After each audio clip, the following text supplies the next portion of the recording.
The film opens in a calm residential area. Abruptly, a small girl starts to run. She looks back as though she's running from someone as she crosses the road repeatedly. Her father greets her when she arrives home and asks how she's doing, but she quickly walks past him, gets into her car, and leaves. She drives for hours at a time, looking back occasionally as though someone is pursuing her. She finally makes a phone call to her family while at a beach. She assures them not to worry and that she loves them. She waits on the beach after the call. She is discovered dead at the same beach the following morning. A violent assault caused her leg to twist. Another suburban area enters the frame. A young girl named Jay is having a swim in the backyard pool. Jay doesn't look interested in the movie her friends are watching inside because she has a date to prepare for. She meets up with her date in the evening, Hugh, at the movie theater while they wait for the performance to begin. At the doorway, Hugh notices a strange woman wearing a yellow outfit. Jay declines his request to see the woman when he asks her swiftly. Hugh requests to go as he begins to feel uneasy. Hugh Simp explains that he isn't feeling well after their date when Jay asks why. Hugh's desire to begin a romantic relationship is something Jay enthusiastically discusses with her friends. That evening, they go out once more and converse while eating at a restaurant. Later, a mysterious stranger approaches them slowly. At a remote location, they share a passionate moment in Hugh's vehicle. Abruptly, Hugh attacks Jay from behind, using chloroform to knock her unconscious. She wakes up in an abandoned parking lot strapped to a wheelchair. Hugh apologizes and explains that he was once in a relationship with a female who carried the curse, which is why he is being followed by an enigmatic force. He asserts that close physical touch is the only method to spread the curse. He also cautions that it is impossible to determine whether the creature is real because it could manifest in any way. Jay begins to yell for assistance, clearly not believing him. But Hugh forces her to the building's edge, where he reveals the thing to her. Abruptly, Jay notices an unfamiliar nude lady approaching her cautiously. Hugh warns her that if the creature finds her, she will be killed, and that she needs to sleep with someone else in order to transfer her curse. Hugh then leaves her off at her friend's place after driving her there. Then he left the scene before he was discovered. Jay's pals arrive to assist her without delay. When the police are called, Jay is questioned about what transpired multiple times. Due of Hugh's use of a pseudonym, the police investigate but are unable to locate him. In class the following day, Jay spots an elderly woman out in the distance. She appears quite obscene and is only sporting a nightgown. Interestingly, she goes unnoticed by the rest of the class. Jay is shocked to learn that this woman is the entity as a result. She quickly packs her luggage and heads out, only to run into the terrified woman again in the hallway. As expected, she flees the school and makes her way to a store where her pals Kelly and Paul work. Her friends don't believe her at all, but Paul offers to go with her to her house that night. From what we can tell, Paul has a crush on Jay, and he will stop at nothing to be with her.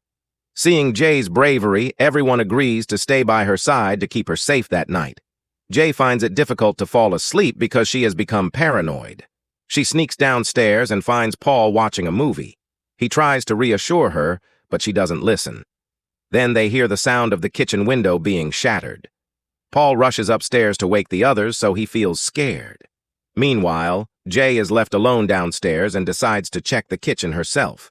To her horror, she discovers a scarred woman who is limping towards her. Jay shuts the door behind her as she dashes upstairs to her friend's room. Jay is traumatized, despite everyone's best efforts to soothe her.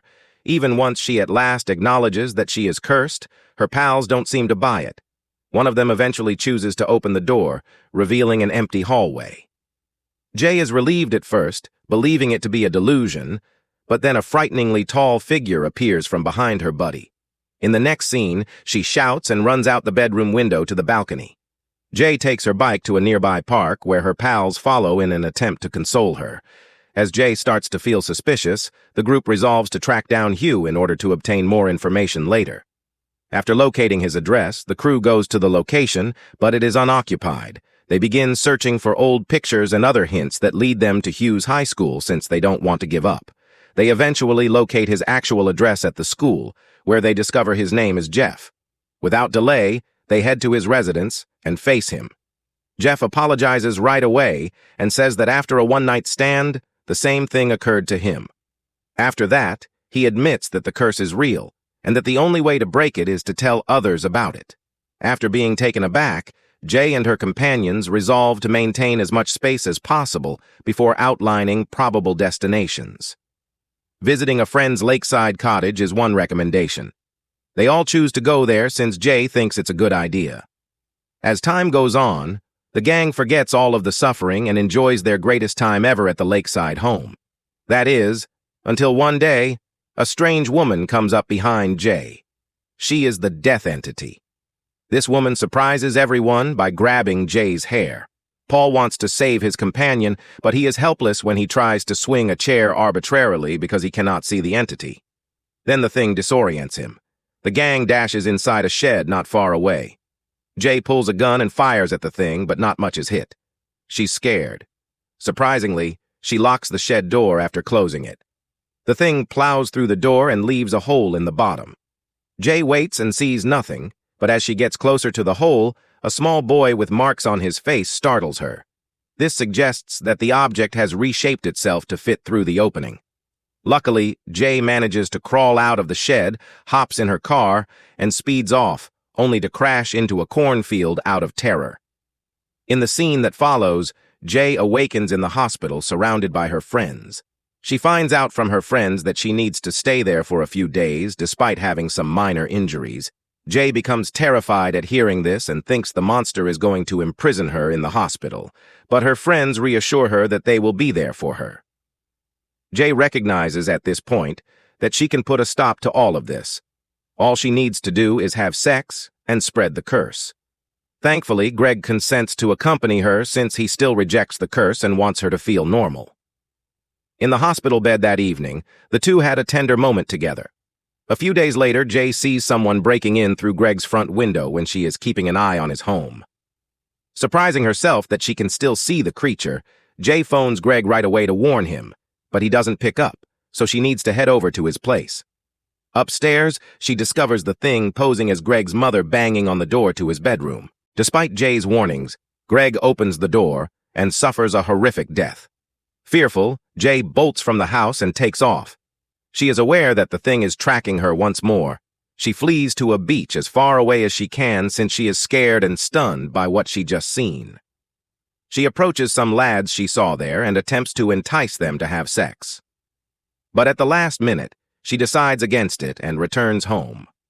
The following day, Paul offers to assist Jay. He acknowledges his feelings for her and says he would be prepared to bear the curse if it meant keeping her safe. Jay declines this time, though, and instead devises a scheme to eliminate the entity. Jay waits for the entity in the pool while posing as Bate. She eventually witnesses its entrance, but their scheme backfires when it begins tossing objects into the pool. The thing appears to be intelligent. Jay becomes frightened. To keep her companions safe, she submerges herself. She looks for the thing but is unable to assist. Paul pulls out a gun and attempts to fire. Paul is able to shoot the creature after one buddy covers it with a blanket while it is being guided by Jay and unintentionally hits a friend's leg.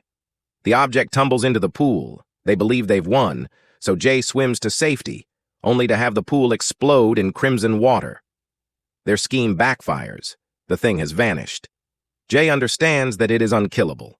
She decides otherwise and goes to bed with Paul. He is also subject to the curse. Paul searches for someone to give the curse to in the end. He pauses to speak with the two women he notices.